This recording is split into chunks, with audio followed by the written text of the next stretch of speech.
didirikan tanggal 16 Agustus 1998. Ini ke setelah band SMA, lanjutnya jadinya ke band festival.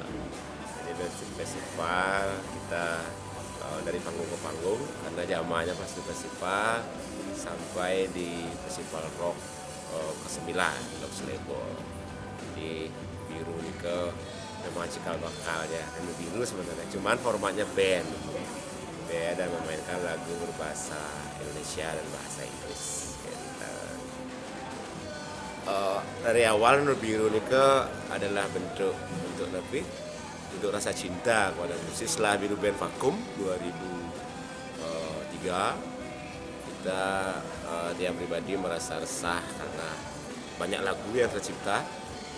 Salah satunya di Pantai Asuhan akhirnya berlabuh satu album untuk mempromosikan dan menjadi dua yang di Terungguli. Jadi setelah merasa tidak mudah untuk meninggalkan musik, akhirnya lahirlah proyek solo berbahasa Bali. Sebenarnya kita support nyamo-nyamo kampus sih sebenarnya, karena lagunya sudah ada, sudah hit di Ruang Senat, sudah hit di Pos Kamling, di Menuso Perak Manuso 2003 sudah ada, cuman rilisnya rekamannya 2005, rekamannya akhirnya dirilis oleh Jagiri Pro 11 November 2005. Jadi dia solo ini yang akhirnya ya menjadi sebuah ladang yang kita tanam, yang kita pelihara.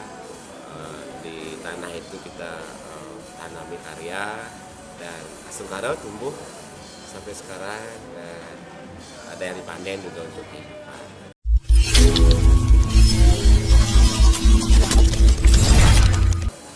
Passion, karena dia tiap hari, hampir setiap hari menulis lagu cinta banyak juga, cuman mungkin keluarnya ya cinta yang dieksekusi direkam, akhirnya cinta tentang rumah tangga, tentang cinta persaudaraan, yang lebih banyak sih mungkin tentang persaudaraan.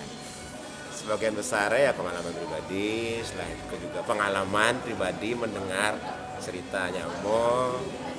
Jadi itu yang tersimpan di bawah sadar, akhirnya ya bergerak di atas pena, inilah sebuah karya. Dan prosesnya sebagian besar seperti itu. Harapannya semoga semakin produktif, semakin banyak waktu untuk melayani masyarakat, dan tentunya melahirkan karya-karya yang tajam, karena hanya karya yang tajam yang akan mengobati luka yang dalam. Demi tetap di Idola Zaman.